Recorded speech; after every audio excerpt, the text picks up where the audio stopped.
Dear students, greetings. This is the continuation of the previous video. In the previous video, we saw Second World War. This is the continuation class of Second World War. In the previous video, we saw about the reasons for Second World War and the course of Second World War. Now let's see the effects of Second World War. New geopolitical order.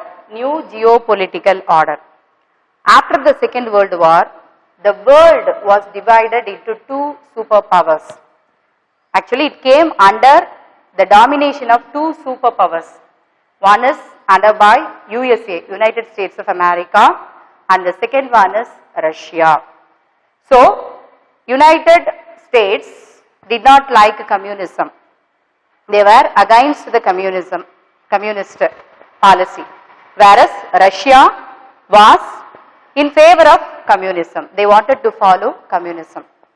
So, Britain, whereas Britain, there are two, one is communism and also non-communism in Britain. Next, nuclear proliferation. What is proliferation? Spread of nuclear power weapons. Countries started to have, they entered into the race to have more nuclear, powerful weapons to defend their country. They started producing many weapons. European countries and also United States of America started to have more and more nuclear powers after the Second World War. Next one, Holocaust, and many international agencies started.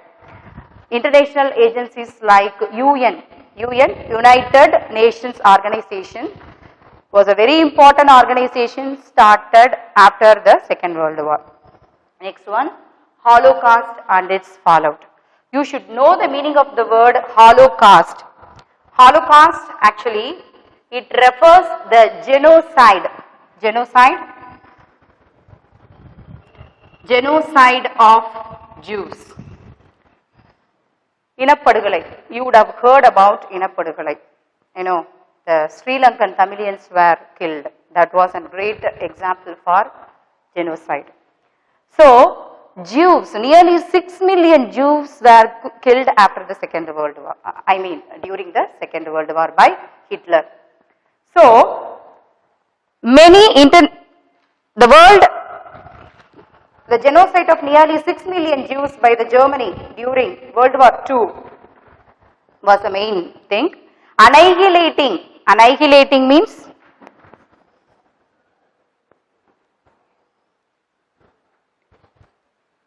completely destroying the Jews was the main political propaganda of Hitler. Okay. So, anti-Semitism. What is anti-Semitism? Against Jews. Anti-Semitism. So, against Jews. People of Germany, they had a kind of hatred against the Jews. There are two reasons already were in the mind of Germany people. The first one is, actually, the Jews were running profitable business. Okay, they were, doing money lending was their main profession, and in many area they were showing their talent. So, a kind of jealous was seen among the people of Germany towards Jews, particularly towards Jews. Adding fuel to that, the two important plays. First one is Shakespeare's Merchant of Venice. You would have heard about Merchant of Venice. It is a drama of Shakespeare. In that, a particular character called Shylock. He was the villain of Shakespeare's Merchant of Venice. He was a moneylender in that drama. Okay, money lending was his main, profession in that drama. So, that character, villainous character of Shylock, he belonged to Jews. And also the other one play, Fiddler on the Roof. These two, in the Fiddler of the Roof, the Jewish people were ordered to vacate their village by the Tsar. Tsar means the king of Russia were called Tsar. So these two places were an added fuel to the thoughts of the Germany people towards the Jews. So next, so now let's see how the Jews were treated by Hitler during Second World War. After Hitler came to power, the Jews were persecuted, oppressed in many ways. They were deprived of their civil rights. Their civil rights were taken away from them. Deprived means taken away from them. So their basic rights were taken away from them. Their properties were confiscated again taken away from them. Hitler came up with the idea final solution.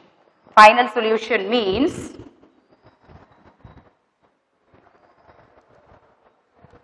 to exterminate the Jews. What is that extermination? Extermination means killing completely the whole, race of people is called extermination.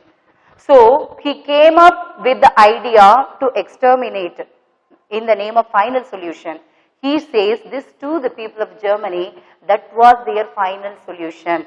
Just by killing the whole race of Jews, they will get their solution. So Hitler, what a horrible thought, you just think, dear students.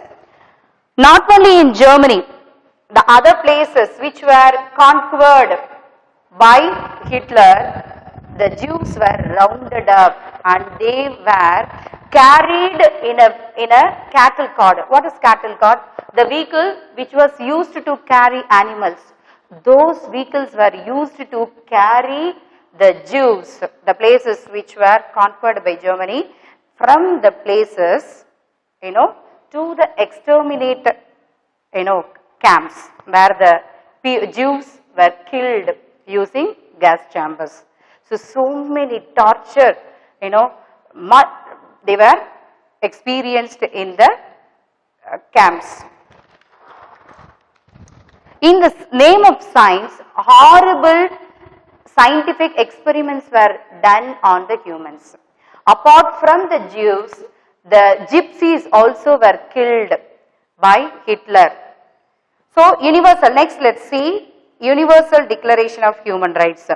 So Universal Declaration of Human Rights, in order to save the people from the, Hitler's concentration camp. Actually 6 million people were killed in the concentration camp, but few people were rescued by the Allied force, invading Allied force. So in order to save them, Universal Declaration of Human Rights was introduced. After the Holocaust, the UNO, United Nations Organizations, was set up. It promoted universal respect for human rights and fundamental freedoms for all without difference, race, sex, whether male or female, language and religion.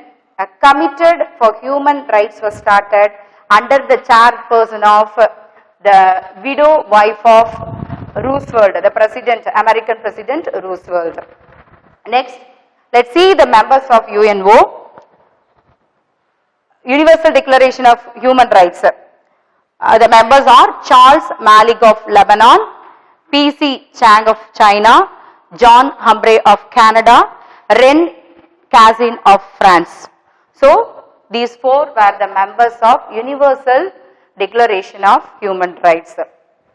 Next, the Universal Declaration of Human Rights was an important contribution. The Universal Declaration of Human Rights set forth fundamental human rights in 30 articles. There are 30 articles, brought under UDHR.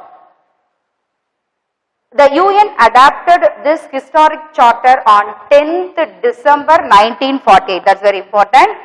10th December 1948. It was adopted. UDHA was adopted in the year 1948, 10th December, UDHR. So, this day, 10th December, is observed globally, a human rights day. Next, birth of Israel.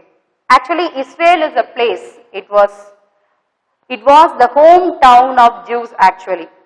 During the Roman Empire, it was the hometown of Jews. But after the Roman Empire, Jews were scattered. They went in different places of Europe and settled in different places of Europe. So, meantime, Muslims occupied these places, Israel. But after this Second World War, Israel was again given to the Jews. So, one of the states in Israel was created for Jews. So, then onwards, even till today, the problems, between the Muslim, the Arab state and, the Jews, still it's going on. The problem did not end till today. So, next let's see new international order. International agencies had been established. Already I told you so many international agencies established after the Second World War. The first one is UNO. In Tamil we call it as Aikiya Nadugalin Sabai. But the League of Nations, we know about League of Nations. It was proved ineffectual, passive after the First World War. No one was given importance to UNO. The country started acting according to their wishes. So, it proved ineffectual after the First World War. But after that, UN, that is United Nations organization was set up. Till today, it is running very successfully. Apart from that, ILO, the International Labour Office, located in Geneva. ILO is located in Geneva. In Switzerland, Geneva, it is in Switzerland, is still active and continues to work on issues relating to labor and employment. Now, let's see about UN, its functioning. The first initiative for the United Nations came from the United States of America and Britain in the year 1941 under the Atlantic Charter. In the year 1941, Atlantic Charter. Why it is called Atlantic Charter? Actually, these two people met in a place called Newfoundland in Atlantic, and the charter was created after that. So, it was called Atlantic Charter. It came in the year 1941. This stated that after the destruction of Nazi tyranny, what is tyranny? Misuse of power is called tyranny.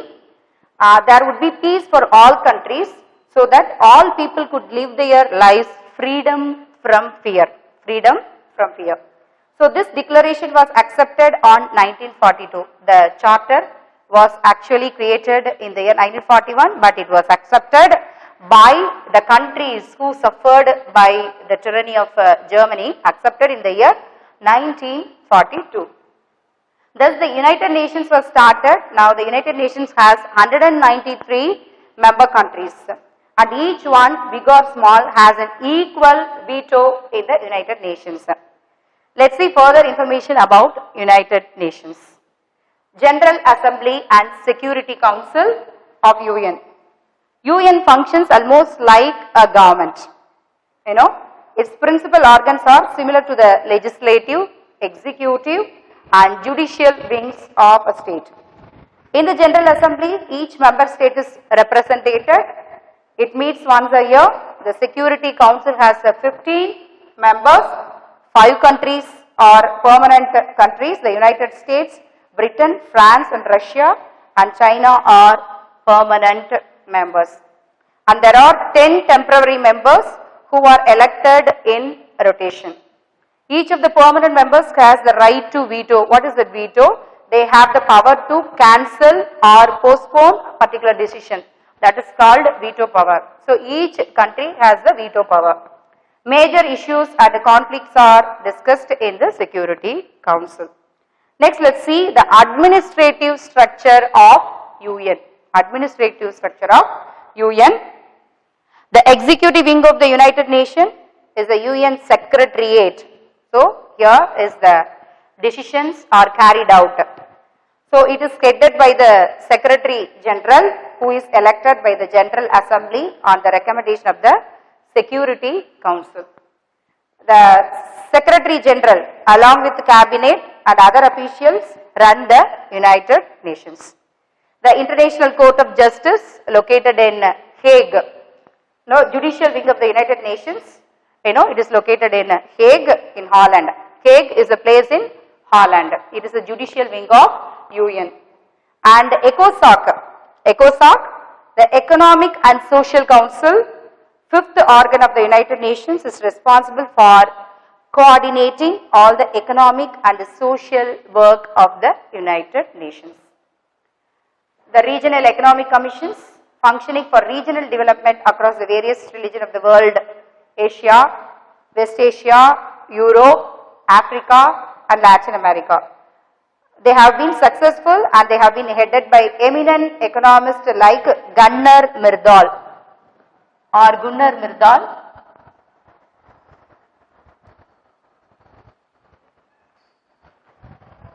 He is a great economist, Gunnar Myrdal.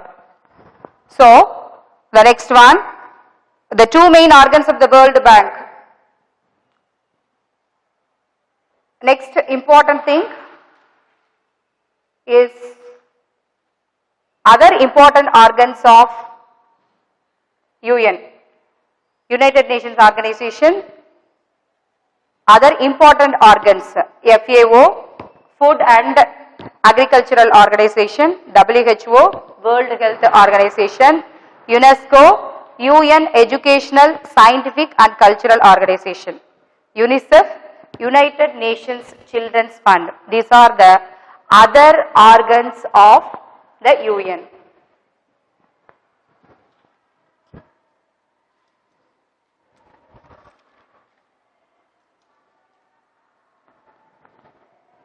United Nations Children's Fund, UNICEF, it promotes child health and welfare across the world, and the UNDP, United Nations Development Program, which focuses on development.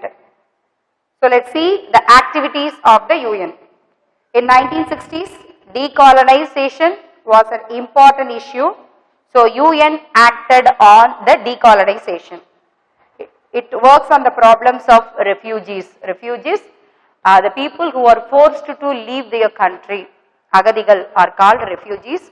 So the UN has been acting on these issues, refugees, then the climate change, gender equality. What is gender equality? Equality of men and women. A special mention must be, noted now, the UN peacekeeping force, which has acted in many areas of conflict all over the world.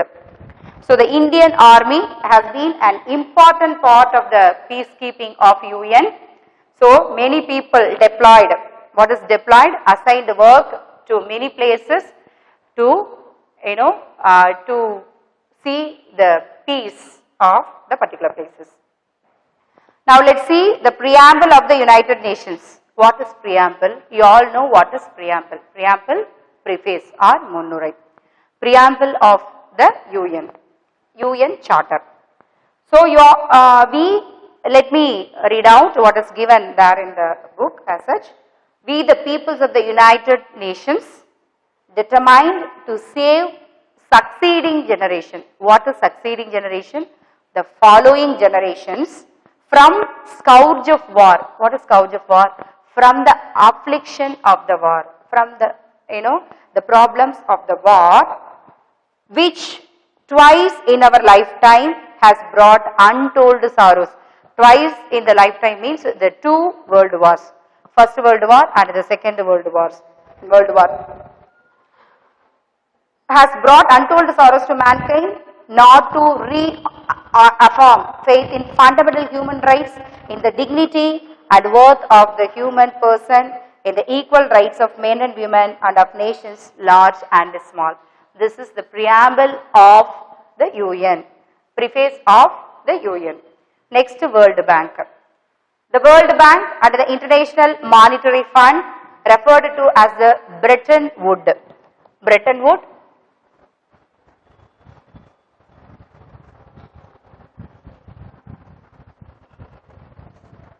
The World Bank, it's called Bretton Woods International Monetary, both World Bank and IMF, World Bank and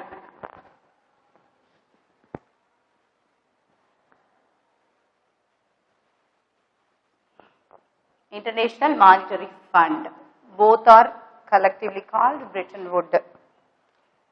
So, both were established in the year 1945 after the Bretton Woods Conference in 1944. There was a conference held for this in the year 1944 and it was established in the year 1945, in the next year. So, it is located in Washington DC in the United States. They have the same membership since a country cannot be a member of bank without being a member of the fund. The two main organs of the World Bank are the International Bank for Reconstruction and Development, IBRD. IBRD.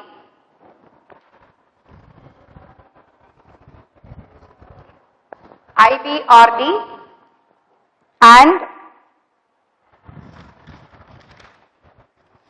IDA, International Development Agency, together often they are referred to as the World Bank. These two are together called as World Bank. The main responsibility of the IBRD in the beginning was to fund the reconstruction activities under the Marshall Plan. So, under the Marshall Plan, they gave money to the European countries to reconstruct the devastated, the destructive places of Europe. But after that, these two banks started giving, money to the other countries in order to develop their countries. Later, it was expanded to promote economic development in poorer countries, and the bank lends money to various countries for development projects. It also shows interest in wiping poverty in the rural areas of developing countries. The International Development Agency, IDA, also lends money to governments for developmental activities. So, the loans given under this is called soft loans. Why it is called soft loans? Because the loan is given, for a very low interest, so it is called as a soft loans. So, next one, and are given at very low rates of interest for a period of 50 years. 50 years, so it is called as soft loans. The International Finance Corporation, IFC, mainly functions with the private enterprises in developing countries. In recent years, the bank is actively promoting the achievement of the Millennium Development Goals, which aim at improving living standards, removing illiteracy, empowering women and improving maternal and child health, improving the environment and eradicating AIDS. So, the International Monetary Fund, IMF, let's see. The International Monetary Fund was the brainchild of two important persons. One is Harry Textor. Harry Textor.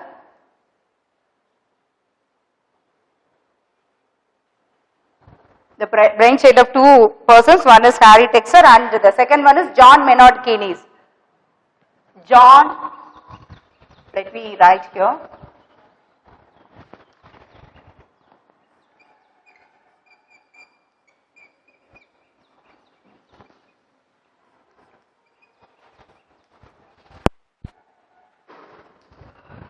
Harry Textor and John Maynard Keynes, these two people, the IMF was the brainchild of these two people. The famous economists, they were the famous economists. It was started in the year 1945 with 29 members. Now it has a membership of 189 countries. So let me read out the objectives of the IMF are to foster global monetary cooperation. What is it? Foster, to encourage global monetary cooperation, secure financial security, stability, facilitate international trade, promote high employment and sustainable economic growth and reduce poverty around the world. This is the main aim of IMF. Post-war welfare states in Europe. So, the term welfare state refers to the government which is responsible for the welfare of the people. So, apart from defending the nation, each and every government has the responsibility to see the economic and the living standard of the people. So, post-war means after the war. So, after the war, it was taken as an oath. For example, through law, the workers are protected, by their working hours and their working conditions. The working hours has been reduced to 8 hours, and they must be protected through, the labor laws. So, throughout Europe after the war, governments and the people did not like to face another critical situation that they faced during the First and Second World War. They faced many unemployment problems. They did not want to experience again these kind of problems. So, the term welfare state is used only for states where the people also enjoy civil and political liberties. All the countries in Western Europe are now welfare states. In 1942, Beveridge Report, 1942 Beveridge Report,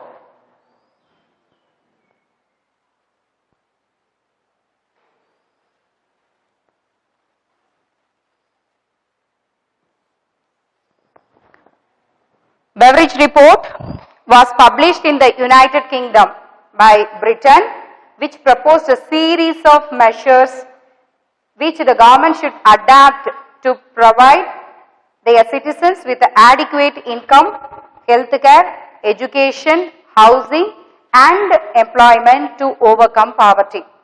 After the Second World War, Labour Party in Britain came into power. So, it promised the people that it would take care of the people from cradle to the grave. What is the phrase? What does this phrase mean? Cradle to the grave. We all know what is cradle. Cradle to the grave means graveyard. So, from birth till death, people will be taken care by the government. I hope you will understand the whole lesson by this video, my dear students. Let us soon meet in the next video. Thanks for watching.